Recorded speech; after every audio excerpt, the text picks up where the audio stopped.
자, 교재는 307페이지 위증과 증거인멸죄입니다. 자, 1번. 자, 다음 중에서 적절하지 않은 것은 했죠. 자, 1번. 자, 증인의 증언은 전부를 일체로 관찰, 판단하는 것이므로 밑에 허위 진술했다 할지라도 신문이 끝나기 전에 철회 시정하였다면 위증 자체가 되지 않죠. 맞습니다. 2번 보죠. 자, 위증죄에서 말하는 허위 진술이라고 하는 것은 주관설이죠. 주관설. 그래서 기억에 반하는 진술을 하는 것을 뜻하고 맞습니다. 일단 여기까지 맞고요. 자, 그 다음 법률에 의해서 선수한 증인이 진술한 경험의 객관적 사실에 쭉 보세요. 쭉 보시고 마지막 줄 보시게 되면 여기 주관적 평가, 의견을 부연한 부분에 다소의 오른이나 모순이 있다 할지라도 위증죄가 되지 않는다. 맞습니다. 위증죄는 이 사실이죠. 사실. 이 사실을 기억에 반하는 진술을 하여 있을 때 위증이 되는 것입니다. 그래서 사실이 아닌 평가라든지 이 의견을 달리 말하는 것은 위증 자체가 되지 않는 거예요. 3번 보죠. 하나의 사건이라고 했죠. 한 번 선서한 증인이 같은 기일에 여러 개의 헛소리 했다 할지라도 포괄해서 한 개의 위증죄만 돼버립니다. 맞죠? 자, 민사소송의 당사자는 제3자가 아니죠. 그래서 위증죄 주체가 될 수가 없습니다. X. 정답은 4번. 자, 2번 문제입니다. 다음 중 옳지 않은 것은 했습니다. 자, 신문 절차는 위증죄가 안 되죠. X. 변론 절차에서만 가능합니다. 답은 1번. 2번 풀었죠. 한 개 위증죄 된다 풀었고요. 당사자는 제3자가 아니기 때문에 위증죄가 되지 않는다 했습니다. 4번 가보죠. 자, 확정되기 전에 자백이나 자수했을 때는 필요적 감면이죠. 이거 잘 납니다. 필요적 감면 한답니다.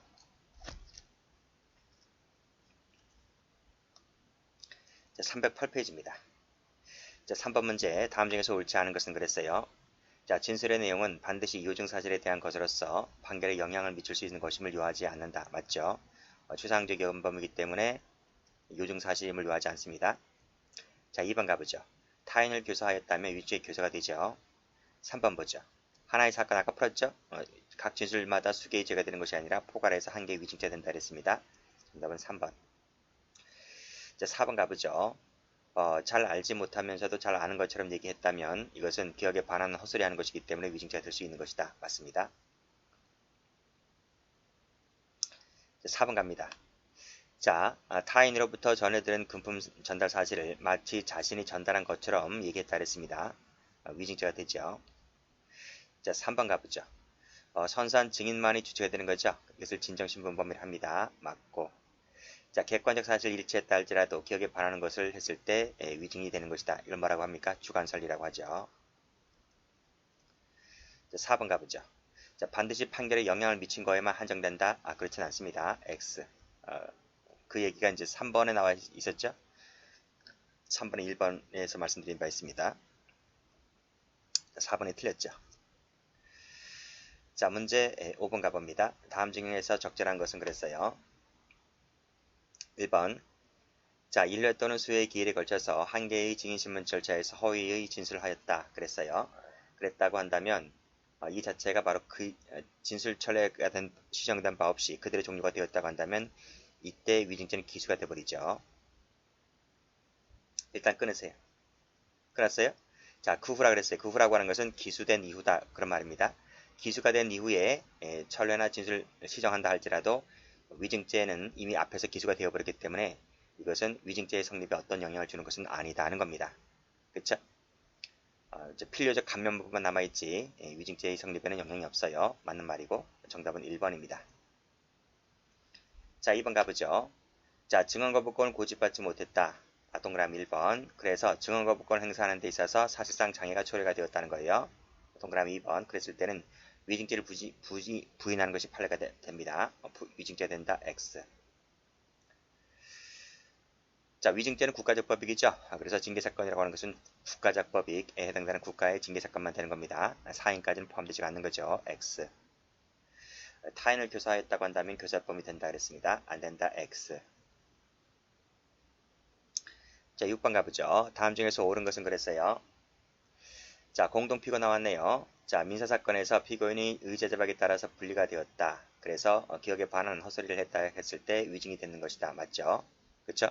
공동피고인은 원칙적으로 제3자가 아니기 때문에 위증죄 주체가 되지 않지만 이 분리가 된다라고 했을 때는 예외적으로 위증죄 주체가 될 수 있다 그랬습니다.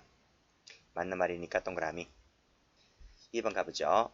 자, 타인으로부터 전해들은 금품을 마치 자신이 전달한 것처럼 진술했다라고 했을 때 이것이 기억에 반하는 헛소리 하였다면 위증죄 된다라고 말씀드렸어요. 동그라미. 자, 그 다음 파악하지 못하였거나 또는 기억하지 못함에도 불구하고 이를 그대로 긍정하는 취지로 얘기했잖아요. 이것이 기억에 반하는 얘기잖아요. 위증죄 되는 거죠. 허위 진술하였다. 맞습니다. 동그라미. 자, 잘 알지 못하면서도 잘 아는 것처럼 얘기했다는 거죠. 이것이 기억에 반한 것이라고 한다면 위증죄가 될 수 있는 것입니다. 동그라미. 전부 다 뭐예요? 전부 다 2번, 3번, 4번이 다 뭐예요? 주관설 얘기하고 있는 거고요. 자, 미음방 가보시게 되면 역시 이 증인 신문전에 증언검을 고지하지 않았다면 읽어보세요. 그 증인이 허위 진술하였다 할지라도 언제나 위증죄가 되지 않는다가 아니죠. X. 어떨 때가 안 되는 거예요? 앞에서 했어요. 여기 했잖아요. 증언 거부권을 고집하지 못함으로 인해서 증언 거부권을 행사하는 데 있어서 사실상 장애가 초래가 되었다고 한다면 그때는 예외적으로 위증죄가 되지 않는다는 거예요. 따라서 마지막에 언제나 되지 않는다 하면 틀리는 거예요. 자, 요때만 안 되는 거예요. 그래서 옳은 것은 몇 개다? 4개죠. 정답은 4번입니다. 자, 7번 가죠. 자, 다음 중에서 옳은 것은 냈습니다. 자, 당사자는 제3자가 안 되기 때문에 위증죄 주체가 되지 않는다고 했어요. X. 2번 풀었죠? 각 진술마다 수개제가 되는 것이 아니라 포괄해서 한 개제가 된다 했습니다. 자, 3번. 요증 사실에 관한지 여부 또는 판결에 영향을 미쳤는지 여부는 하등 관계가 없다. 그렇죠. 왜? 추상적 이혼법이기 때문에 그래요. 정답은 3번이죠. 자, 재판이 확정되기 전에 자수했을 때에는 필요적 감면이다 그랬어요. 감경이 아니고 감경 또는 면제입니다. 아시겠죠? 필요적 맞고요. 두 번째 줄, 두 번째 감경이 틀렸어요. 답은 3번이죠. 9번 갑니다. 8번 갑니다. 다음 중에서 틀린 것은 모두 몇 개인가 그랬네요. 원고 대리인 신문시에 한 증언을 피고 대리인과 재판상 신문시에 취소 시정하였다 했을 때 앞에 뿐만 따라 떼어내어서 위증이라고 부른 것은 위법이라는 거죠. 그렇죠? X. 전체를 하나로 봐야 되는 것이기 때문에 앞에만 떡 떼어서 위증이라고 부른 것은 위법이라는 겁니다. 자, 2번 가보죠. 친족간의 특례는 없지만 자백자수 특례가 인정되죠. 필요적 감면 그랬어요.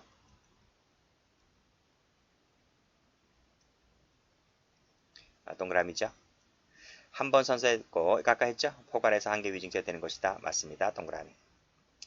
자, 신문 절차는 위증죄가 안 된다 그랬어요. 변론 절차만 된다 그랬습니다. 자, 유죄 판결이 확정됐다 그랬죠. 그럼 기판력이라는 게 발생한다 그랬어요. 자, 그러면 이제는 진실을 사실대로 말할 것이라는 기대 가능성이 있는 것이죠. 그렇죠? 없다 X. 따라서 이제는 진실을 말할 때가 됐음에도 불구하고 허위 진술하였다고 한다면 위증죄가 된다는 것입니다. 안 된다 X. 그렇죠? 틀린 것은 몇 개다? 3개입니다. 답은 3번이죠.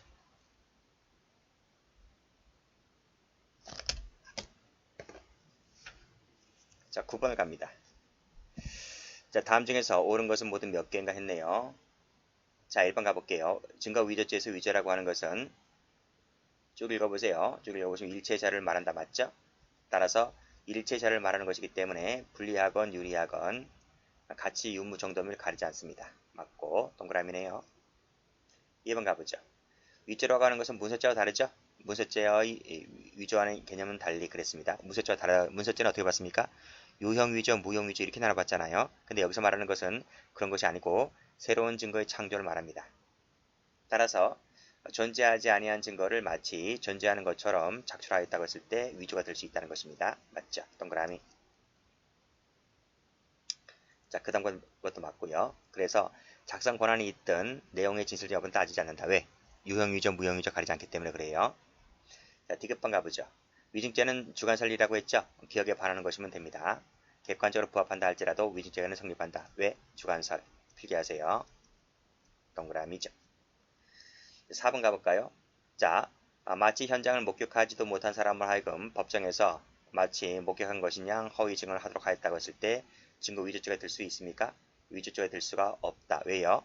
이건 허위 증언은 무형이잖아. 무형. 그렇죠? 무형. 증거 위조는 유형을 말하는 거예요. 유형. 그래서 허위 증언은 유형적 방법으로 증거 증명을 해치는 것이 아니기 때문에 증거 위조가 되지 않는 거죠. 맞습니다. 동그라미. 자, 미음번 가보죠. 적극적으로 허위 진술을 하였다고 했을 때 밑에 위증죄가 될 수 있다는 것이 판례죠. 동그라미 치시고. 그래서 지금 모두 다 맞는 말이죠. 정답은 5개 4번입니다. 자, 무고죄 한번 가볼게요. 자, 무고죄 1번 한번 가봅니다. 자, 다음 중에서 옳지 않은 것은 그랬어요. 자, 무고죄에서 허위 사실 적시 정도는 발동 촉구할 수 있을 정도면 되죠. 반드시 범죄 구성 요건일 필요가 없습니다. 맞고. 왜? 추상적 위헌범이기 때문에 그렇다고요. 동그라미죠. D번 가봅니다. 허위 사실이라고 하는 것은 적극적 증명이 있음을 요한다. 맞죠? 끊고. 그래서 진실성을 인정할 수 없다는 점만 갖고서는 무고라고 함부로 인정할 수는 없다. 맞습니다. 동그라미죠. 그러니까 함부로 섣불리 무고죄라고 판단할 수 없다는 것이죠. 그래서 무고죄를 인정할 때 상당히 까다롭게 인정하고 있어요. 판례가요. 자, D번 가볼게요. 자, 이 판례도 많이 보셨죠? 그쵸? 돈을 갚지 않는 값을 차임금 사기로 고소를 하였다. 그 용도에 대해서만 속였어요. 용도에 대해서만요. 용도에서만 속였다. 근데 돈을 갚지 않은 것은 진실인 거잖아. 진실인 거. 그쵸? 진실인 거다. 그래서 용도를 달리 적었다 할지라도 무고죄가 될 수가 없다는 거죠. X. 왜? 이건 사실이기 때문에. 그건 진실이기 때문에 그래요. 틀렸습니다. 자, 4번 가볼까요? 자기 자신을 무고하기로 하였다고 하는 거죠. 이건 무고 됩니까? 안 됩니까? 자기 자신은 무고죄가 안 돼요. 무고죄는 타인을 형사처벌하거나 징계처분을 할 목적으로 허위사실 신고하는 것이기 때문에 타인을 목적으로 하는 것이지 자기를 목적으로 하는 것은 무고죄가 안 돼요. 따라서 을과 공모하였다 할지라도 무고죄의 공동정이 된다? 안 된다고요. X입니다. 그래서 옳지 않은 것은 두 개지요. 두 개 다 우리 일이기 때문에 답은 4번이죠.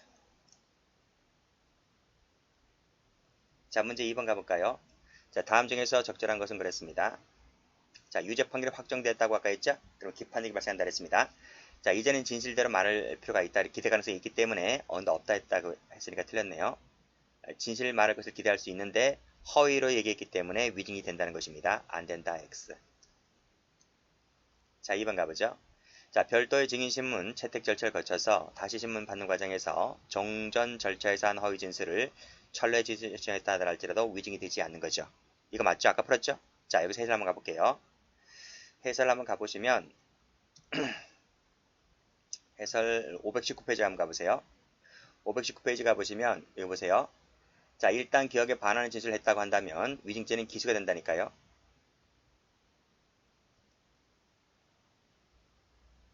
잠깐만요. 여기. 그것이 그 진술이 철례가 시정된 바 없이 그대로 확 종료가 되었다면 위증죄는 기수가 된다 그랬단 말입니다. 그렇죠? 여기서 일단 끊어보세요. 그렇죠? 그 후란 말은 기수가 된 이후죠. 기수가 된 이후에 종전 진술을 철회한다 할지라도 그건 기수 이후 문제다 보니까 그건 그 다음은 필요적 감면 사유 문제인 것이지 이 기수 빠꾸준 자체가 없기 때문에 위증죄가 되는 것은 여전히 맞다는 거예요. 아시겠죠? 요 얘기하고 있는 겁니다. 요즘 빨간색을 필기한 요 부분을 얘기하고 있는 것이기 때문에 요 부분 뚝 떼어내서 문제를 냈던 거예요. 자, 그럼 다시 한번 교재 한번 와보세요. 자, 여기 보시게 되면 요 앞에가 뭐예요? 요 앞에서 이제 기수가 끝난 거예요. 기수가 끝나고 기수가 된 이후에 별도의 증인신문 채택을 거쳐서 아시겠죠? 종전에 한 신문 절차에서 한 진술을 처리했다 할지라도 빠꾸 후진이 없기 때문에 여전히 기수가 된다 이 뜻입니다. 그래서 위죄 성립하게 되는 거죠. 안 된다 X. 그래서 2번도 틀렸어요.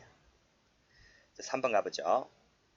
자, 공범 가담을 했죠. 근데 자기 사실은 쑥 빼고 상대방만을 고소했다라고 했을 때 상대방이 범행을 가담한 건 맞잖아요. 이건 진실이기 때문에 이건 진실을 얘기한 것이기 때문에 이 부분은 허위 사실을 얘기한 것이 아니므로 무고죄가 되지 않는 거죠. X. 위증죄에 있어서 감면조항은 재판 확정 전에 필요적 감면사를 한다는 것이고 맞습니다. 그렇죠? 자발적이든 신문에 의한 고백도 포함된다. 맞죠? 정답은 4번. 자, 3번 가봅니다. 자, 다음 중에서 적절한 것은 그랬어요. 타인 교사하였다고 했을 때 교사가 된다 그랬습니다. 안 된다. X. 자, 2번. 피고인 자신이 뭐뭐뭐뭐를 두려워한 나머지 자 자기의 이익을 위하여 그랬습니다. 그쵸? 도피하였다면 그것 자체가 다른 공범자의 관련된 증인을 도피하게 된 결과가 된다 손치더라도 이건 자기 이익을 위한 거죠. 자기 이익을 위한 것이기 때문에 도피죄로 처벌할 수가 없다. 맞죠? 동그라미. 3번 가보죠. 자, 그 목적이 처벌받는 데 있지 아니하고 당지 장부상의 비리를 밝혀 정당한 정산을 구하는 데 있다 하더라도 허위 무고증을 제출하게 되면 그 즉시 무고죄가 될 수 있는 것입니다. 없다 했으니까 틀렸네요. 자, 고소사실이 횡령죄나 배임죄, 형사범죄를 구성하지 않는다고 한다면 그쵸? 이것은 굳이 형사처벌을 못 받게 하잖아요. 형사처벌을 받게 할 수도 없고 징계처분도 받게 할 수가 없는 것이기 때문에 결국 목적 달성이 안 되는 거예요. 그쵸? 따라서 무고죄라고 하는 것은 형사처분, 징계처분을 할 목적으로 제기하는 거잖아요. 근데 애당초 횡령이나 배임 자체가 어떤 것도 안 되기 때문에 형사처벌을 할 수 없는 것이므로 이것은 뭐다? 내용이 허위였다 할지라도 무고죄가 되지 않는 거예요. X 하시고 정답은 2번입니다. 4번 가보죠. 다음 중에서 적절하지 아니한 것을 골라라 그랬습니다. 보세요. 무고죄라고 하는 것은 타인으로 하여금 형사처분, 징계처분을 받게 할 목적이 되는 거잖아요. 그쵸? 그쵸? 자, 이때 징계처분에는 변호사에 대한 징계처분도 포함된다. 맞고요. 자, 피의무고자 승낙을 받게 할지라도 무고죄가 인정될 수가 있는 것이죠. 이 승낙이라고 하는 것은 개인적 법익에만 한정되는 것이지 국가적 법익, 사회적 법익에는 영향을 미치지 않습니다. 그래서 승낙을 받다 할지라도 허위사실 기재하였다고 한다면 무고죄가 될 수 있는 것입니다. 자, 공소시효가 완성되었음이 신고 내용 자체에서 분명하다고 한다면 그쵸? 완성되었잖아요. 그쵸? 완성되었다는 말은 형사처분, 징계처분을 받지 못하게 된단 말이죠. 그렇기 때문에 이거는 무고죄가 되지 않는 거예요. 4번 자신의 가담 사실을 숨기고 상대방만을 고소했다라고 했을 때 이것은 뭐라 그랬습니까? 이것은 진실이죠. 진실. 객관적 진실이기 때문에 이것은 무고죄가 될 수 없는 것이죠. X. 정답은 4번입니다. 5번 갑니다. 자, 신고 사실의 일부에 허위 사실이 포함되어 있다 그랬습니다. 그랬을 때 그 부분이 범죄에 영향을 미치는 것도 아니고 단지 과장한 것에 불과하다고 한다면 그때는 무고죄가 되지 않는 거죠. 그렇죠? 자, 그렇지만 개인의 법적 안정성을 침해할 우려가 있을 때는 그 고소장 전체의 성질을 변정해 주신 것이기 때문에 그때는 뭐다? 무고죄가 될 수 있다는 것이 판례가 됩니다. 맞고요. 자, 이번 다음 가볼게요. 자, 고소당한 범죄가 유죄로 인정된다 그랬습니다. 그렇죠? 인정된다 그랬습니다. 이게 중요한 거예요. 근데 이 사람 뭐라고 하냐면 만약 내가 고소당한 죄의 혐의가 나중에 가서 허위 혐의 없음으로 인정된다고 한다면 너는 나를 무고한 것에 해당되기 때문에 저놈을 처벌해달라 이렇게 고소장을 제출하였다고 한다면 그것은 무고죄의 범위를 인정해 줄 수 있다는 것이죠. 맞습니다. 그쵸? 그러니까 이거예요. A가 있고 B가 있는데 이 사람이 A가 B를 강간죄로 고소했단 말이에요. 강간죄로 고소했단 말이에요. 그러니까 B가 팔짝 뛰는 거죠. 팔짝 뛰는 거죠. 팔짝 뛴단 말이에요. 근데 어쨌든 법정 가서 이것이 뭐다? 강간죄 유죄가 나왔단 말이에요. 유죄 나왔단 말이에요. 근데 이 사람이 나오기 전에 그래요. 뭐라고 하냐면 너 나중에 한번 보자. 그렇죠? 강간죄로 혐의가 없는 것으로 판정되면 너는 나를 무고한 것이 되는 것이기 때문에 오히려 저 사람을 처벌해달라고 이렇게 허위 내용의 고소장을 수장에 제출했다고 한다면 이것은 뭐가 될 수 있다? 방어권의 한도를 벗어난 거예요. 그랬을 때는 B는 뭐다? B는 강간죄에다가 플러스 무고죄까지 죄가 두 가지가 되는 거예요. 아시겠죠? 이제 3번 가보죠. 자, 무고죄라고 하는 것은 앞에서 말씀드렸는데 소극적 증명만으로는 부족합니다. 적극적 증명이 있어야 됩니다. 답은 3번이죠. 그러니까 섣불리 뭐다? 함부로 무고죄를 인정하지 않겠다는 거예요. 그러니까 무고죄를 인정하려면 깐깐하게 인정하는 겁니다.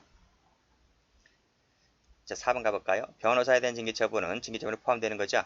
그렇죠? 이때 그 지방 변호사회장은 무고죄에서 말하는 공무원, 공무소에 포함될 수가 있는 것이죠. 따라서 이 서울지방 변호사회장 앞으로 허위 내용의